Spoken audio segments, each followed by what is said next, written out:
नमो ओम विष्णुपादाय कृष्णपृष्ठाय भूतले श्रीमते भक्ति वेदांता स्वामिनिधि नामिने।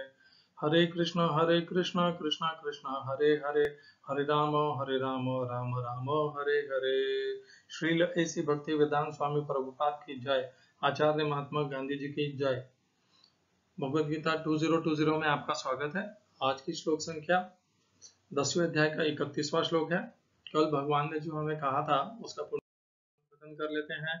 प्रह्लाद दश्चास्मि दैत्यानां कालः कलयतामहं मृगाणां च मृगेन्द्रोऽहं वैनतेयश्च पक्षिणां। भगवान ने इस श्लोक में 4 अपनी विभूतियों का वर्णन किया है। पहली विभूति है समस्त दैत्य समुदाय में भगवान अपने आप को प्रह्लाद कहते हैं। क्यों, वो हम सब जानते हैं।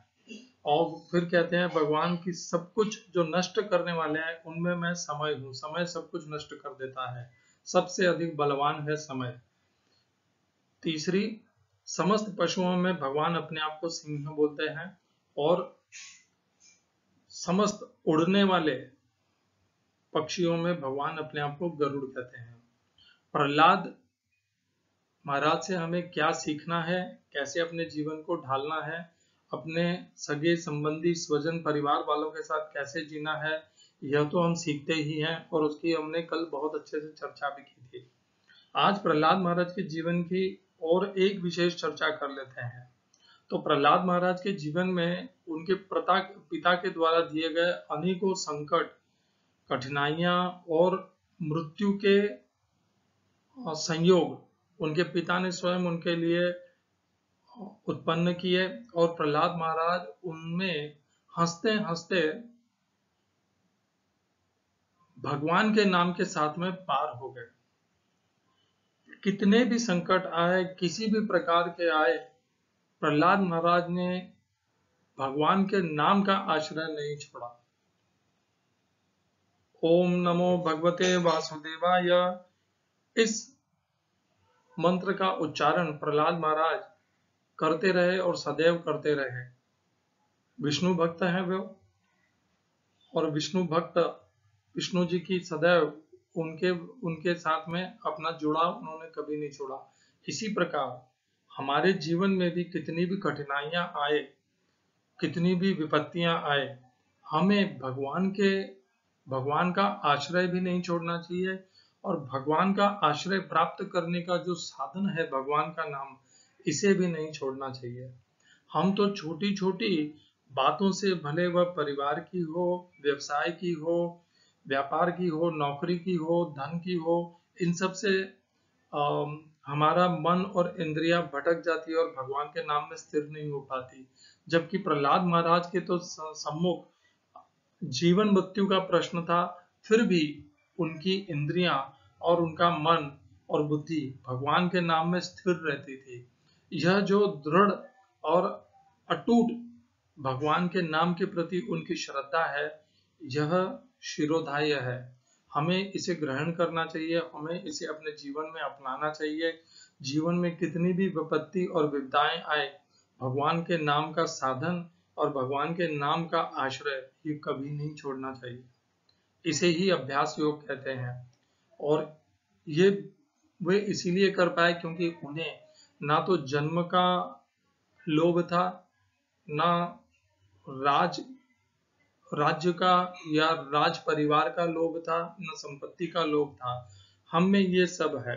हमें जन्म मृत्यु का भी भय है, व्यापार संपत्ति का भी मोह है, और परिवार और स्वजनों से भी अत्यधिक मोह है। और इन्हीं के कारण हमारी इंद्रियां, मन और बुद्धि भगवान के नाम में स्थिर नहीं हो पाती। भगवान ने 6ठे अध्याय में कहा, असंशयं महाबाहो मनोदुर्निग्रहं चलम अभ्यासेन तु कौन्तेय वैराग्येन च गृह्यते। तो मैंने अनुभव किया कि 2016 से भगवान के नाम के जप का 5 साल हो गए। प्रारंभ किया भगवान के नाम को जपना, 16 अक्षरों के महामंत्र का 16 माला प्रतिदिन जपना। भगवान की कृपा से अभ्यास योग अर्थात जिह्वा को तो यह अभ्यास हो गया कि वह भगवान के नाम का महामंत्र का उच्चारण करती है और 16 माला पूर्ण हो जाती है, परंतु मन, बुद्धि, इंद्रियां भगवान के नाम में स्थिर नहीं हो पाती।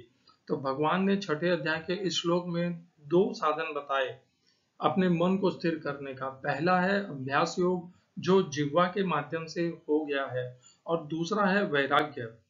तो मन बुद्धि इंद्रियों को भगवान के नाम में स्थिर करने के लिए जितनी भी हमारे सम्मुख विषय हैं, कामनाएं हैं, व्यवसाय है, परिवार है, स्वजन है, सुख है, संपत्ति है, इन पद है, मान है, अपमान है, इन सब से वैराग्य लेना होगा। जिस प्रकार प्रहलाद महाराज ने वैराग्य धारण कर रखा था, राज परिवार में के वंशज होते हुए भी, राज के वंशज होते हुए भी उनमें अद्भुत वैराग्य था। उस वैराग्य कारण वे विचलित भी नहीं होते थे भगवान के नाम को स्मरण करने से, भगवान के नाम का अभ्यास करने से। यदि हमारे पास तो उनके जितना राज्य भी नहीं है, छोटी सी संपत्ति है, पर हम उस छोटी सी संपत्ति से भी इतने व्याकुल रहते हैं और उद्विग्न रहते हैं कि हम भगवान के नाम में अपने आप को स्थिर नहीं कर पाते। हमें प्रहलाद महाराज से यह सीखना चाहिए कि किस प्रकार हम भगवान के नाम में अपने आप को स्थिर कर सकें। वैराग्य, जितने भी इस्कॉन के भक्त हैं और जो नाम जप का आश्रय ले रखे हैं, उनकी जिह्वा तो भगवान के नाम का उच्चारण ले ही रही होगी, परंतु यदि मन बुद्धि और इंद्रियां भगवान के नाम में स्थिर नहीं हो पा रही हैं, तब वैराग्य को धारण करना अत्यंत आवश्यक है। मीराबाई को ले लीजिए, मीराबाई भगवान के नाम को धारण कर सकी, क्यों? क्योंकि उनमें वैराग्य था। वे भी राज परिवार से थी, परंतु उनके लिए धन था भगवान का नाम, राज परिवार का धन, उसकी उन्हें कोई भी कामना भी नहीं थी और ना कोई लालसा थी। तो जब तक हमारी ये कामना और लालसाएं रहेंगी, तब तक हमें वैराग्य प्राप्त नहीं होगा, और जब तक वैराग्य प्राप्त नहीं होगा, तब तक भगवान के नाम में मन बुद्धि इंद्रियां स्थिर नहीं होंगे। तो वैराग्य भगवान के नाम में मन को, इंद्रियों को, बुद्धि को स्थिर करने के लिए अत्यंत आवश्यक है। इन महापुरुषों से, इन भगवान के अद्भुत और दिव्य भक्तों से हमें यह प्रेरणा मिलती है, विशेष करके प्रहलाद महाराज, मीराबाई, इन सब से प्रेरणा मिलती है कि कैसे वैराग्य को धारण करना है, अभ्यास को दृढ़ प्रतिदिन करते रहना है। आज की श्लोक संख्या 10वें अध्याय का 31वां श्लोक। पवन पवताम अस्मि राम शस्त्र व्रतामहम जषाणाम मकर चास्मि स्तोत्रसाम अस्मि जाह्नवी। हिंदी अनुवाद गीता यथारूप श्रील प्रभुपाद। समस्त पवित्र करने वालों में मैं वायु हूँ, शस्त्रधारियों में राम, मछलियों में मगर तथा नदियों में गंगा हूँ। English translation Gita as it is Swami Prabhupada. Of purifiers I am the wind, of the builders of weapons I am Ram, of fishes I am the shark, and of flowing rivers I am the Ganges. इस श्लोक में प्रयोग किए संस्कृत शब्दों के अर्थ हैं पवन, वायु, पवताम, पवित्र करने वालों में, अस्मि, मैं हूँ, रामः, भगवान राम, शस्त्रभृताम, शस्त्रधारियों में, अहम, मैं। दूसरी पंक्ति झषाणाम, जल की मछलियां, मछलियों के समुदाय में, मकरः, मगरमच्छ, च भी अस्मि हूँ, स्रोत साम, समस्त स्रोतों में, प्रभा स्रोत साम, प्रवाहमान और स्रोतधारी नदियों में, अस्मि हूँ, जानवी, मैं जानवी हूँ। इस श्लोक का तात्पर्य गीता यथारूप स्वामी प्रभुपाद के द्वारा सृष्टियों में सर्वप्रथम समस्त भौतिक में, समस्त जलचरों में मगर सबसे बड़ा तथा मनुष्य के लिए सबसे घातक होता है, अतः मगर कृष्ण का प्रतिनिधित्व करता है।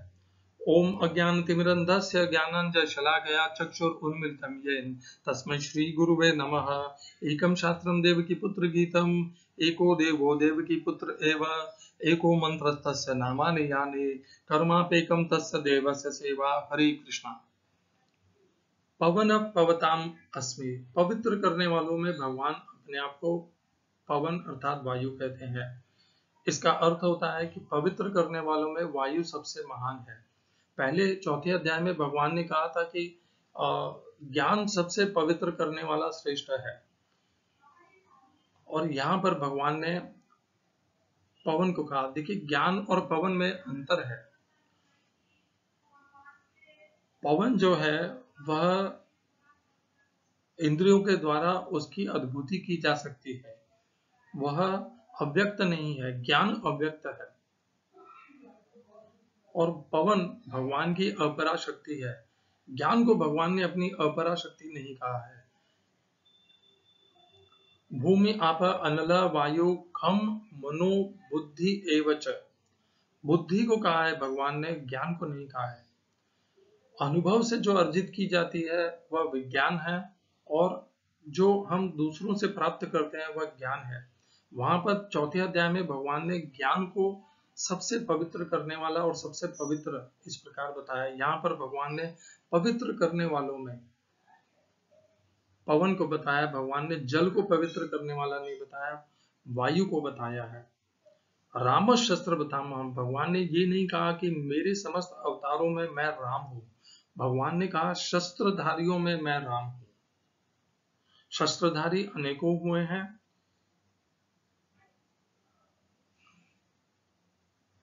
भगवान राम के पहले परशुराम भी थे, वे भी शस्त्रधारी थे, और कृष्ण जी हैं, वे सुदर्शन चक्रधारी भी हैं। परंतु शस्त्रधारियों में राम जी को अपनी विभूति भगवान ने बताया है शस्त्रधारियों के तुलना के अनुसार से। भगवान के तुलना के, भगवान को जानने के अभिप्राय से नहीं कहा है, यहाँ पर शस्त्रधारियों के अभिप्राय से कहा है। क्यों? क्योंकि राम को कभी कोई, जब तक राम जी के हाथ में धनुष और बाण है तब तक उन्हें कोई भी पराजित नहीं कर सकता, और वे कभी अपने लक्ष्य को भेदने में चूक नहीं सकते। इसलिए पहले भगवान ने कहा शस्त्रों में तो मैं वज्र हूं, और यहाँ पर कहा शस्त्रधारियों में मैं राम हूं। फिर भगवान कहते हैं समस्त जलचरों में, मछलियों में मैं मगर हूं। मगर अत्यंत शक्तिशाली होता है, पानी में रहता है जैसे मछलियां रहती हैं, और मगर मछलियों का समुदाय का तो नहीं है, और वह मगर मछलियों को ग्रहण कर लेता है और अत्यधिक बलशाली होता है। स्रोत साम अस्मि जानवे, स्रोत से उत्पन्न होने वालों में भगवान अपने आप को जानवी कहते हैं। पवित्र करने वालों में, पवित्र करने वाली स्रोत वाली नदियों में भगवान अपने आप को जानवी कहते हैं। वैसे तो यमुना भी है, अनेकों हैं, परंतु गंगा जी की महानता अनेक है। गंगा जी भगवान के पैर के अंगूठे से उत्पन्न होती हैं और इस मृत्युलोक पर हमें प्राप्त होती हैं। अत्यंत पवित्र करने वाली है क्योंकि स्वयं भगवान के श्री चरणों से प्रकट होती है। इस प्रकार इस श्लोक में भी भगवान ने अपने आप की अपनी 4 विभूतियों से हमें यहाँ सुसज्जित किया, ताकि इन 4 विभूतियों के माध्यम से हम अपने आप को सदैव भगवान से जोड़ सकें, भगवान को अनुभव कर सकें, भगवान से अपना संबंध बनाए रख सकें। जब भी हम वायु को देखते हैं तब हमें यह ध्यान करना चाहिए कि यह जो अदिखने वाली वायु है, यह वायु भी भगवान ही है, और यह अत्यंत पवित्र करने वाली है। जब भी हम किसी को शस्त्रधारी को देखें तब हमें ध्यान रखना चाहिए कि शस्त्रधारियों में राम है, क्योंकि राम ने कभी भी शस्त्र धर्म के लिए उठाया, अधर्म के लिए नहीं उठाया। यह भी एक कारण है कि भगवान ने शस्त्रधारियों में अपने आप को राम कहा और कोई भी नहीं कहा। धर्म और अधर्म, राम जी ने अस्त्र केवल धर्म की स्थापना के लिए किया। झषाणाम मकर चास्मी, तो इस प्रकार, और सब जानवी, तो इस प्रकार भगवान अपनी विभूतियों से इस अध्याय में हमें परिचित कर रहे हैं, और परिचित करके परिचय दे रहे हैं भगवान, और परिचय दे करके भगवान का अभिप्राय यह है कि हम भगवान से संबंध बनाने के अनेकों मार्ग अवसर अपने जीवन में प्राप्त कर सके। अर्जुन ने भगवान से यही कहा था, कथम विद्याम हम योगिन त्वाम सदा परिचिंतयन् केषु केषु च भावेषु चिंत्योऽसि भगवन मया। तो भगवान ये बता रहे हैं कि किन किन भावों में उनका चिंतन किया जा सकता है, और इस प्रकार भगवान का चिंतन करते हुए कैसे सदैव भगवान के साथ में हम अपना संबंध बनाए रख सकते हैं। इस मृत्यु लोक में, इस माया लोक में भी, माया के बीच में रहते हुए भी हम भगवान से अपना संबंध सदैव बना सकते हैं। यह 10वें अध्याय का प्रयोजन यही है। भगवान का अपनी विभूतियों बताने का अभिप्राय भी यही है। भगवान अपनी संपन्नता और क्षमता बताना नहीं चाहते, भगवान हमें वह साधन देना चाह रहे हैं जिनके माध्यम से हम सदैव भगवान के साथ में जुड़े रह सकते हैं। इस माया के संपर्क में रहते हुए भी। हरे कृष्णा। श्रील ऐसी भक्ति वेदांत स्वामी प्रभुपाद की जय। आचार्य महात्मा गांधी जी की जय। आज 2 अक्टूबर है, महात्मा गांधी जी का जन्म दिवस है। अत्यंत पावन अवसर है। महात्मा गांधी जी को समझना साधारण मनुष्यों के लिए संभव नहीं है, क्योंकि वे महामानव हैं। उनकी विचार और उन्होंने जिस प्रकार निर्णय लिए वह हर एक के प्रत्येक मनुष्य के लिए वह समझ पाना संभव नहीं है। भगवान राम महात्मा गांधी जी के आदर्श रहे, भगवान कृष्ण नहीं रहे, जबकि महात्मा गांधी जी भगवत गीता का सदैव उन्होंने अपने जीवन में अनुसरण किया, अनुशीलन किया, परंतु उन्होंने अपना आदर्श भगवान राम को बनाया। उसका भी एक कारण है, भगवान राम अत्यधिक क्षमावान थे। उनकी शरण में जो भी आ जाता, उनसे युद्ध करने भी आ जाता कोई, तो वे उन्हें अवसर देते थे अपनी शरण में आने के लिए, और शरण में आने के लिए वे उसे कभी भी, भगवान राम सामने से युद्ध नहीं करते थे किसी के साथ, सामने से उन्होंने हिंसा नहीं की, उन्होंने धर्म का मार्ग अपनाया, सदैव शांत रहे। उनके जीवन में अनेकों विपत्तियां और विपदाएं आई, फिर भी वे सदैव शांत रहे। एक महा मर्यादा का निर्वाह करना उन्होंने सिखाया। महात्मा गांधी जी जानते हैं कि यह मनुष्य जीवन अत्यधिक कष्टदायी है, कष्ट देने वाला है, कष्टप्रद है, और इसमें निर्वाह करने के लिए हमें भगवान राम के आदर्श को धारण करना होगा, ताकि हम अपने जीवन में विपत्तियां आने से भी हम विचलित न हो, और भगवान के राम के समान सदैव स्थिर रहें, शांत रहें, और अपने वैरियों को, द्वेषियों को भी अनेकों अवसर प्रदान करें, शांति के मार्ग को अपना करके, अहिंसा के मार्ग को अपना करके, और युद्ध का मार्ग अंतिम आश्रय होना चाहिए। वैसे तो यह भगवान कृष्ण के जीवन में भी है, महाभारत के में भी उन्होंने अत्यंत प्रयत्न किए थे, शांति प्रस्ताव भी लेके गए थे, परंतु राम जी मर्यादा की अत्यधिक सीमा है, और वह एक मनुष्य के, मानव के जीवन में उन्होंने उसको धारण किया है। जब भगवान कृष्ण उसे अपने जीवन में बताते हैं, तो कृष्ण तो दिव्य हैं, और उन्होंने अपने इस जीवन में दिव्यता को भी प्रदर्शित भी किया है। तो भगवान कृष्ण की दिव्यता के साथ में मानव, कभी मनुष्य अपने आप को जोड़ नहीं भी पा सकता, परंतु भगवान राम ने तो एक साधारण मानव का जीवन मर्यादा के सहित उसका निर्वाह किया है।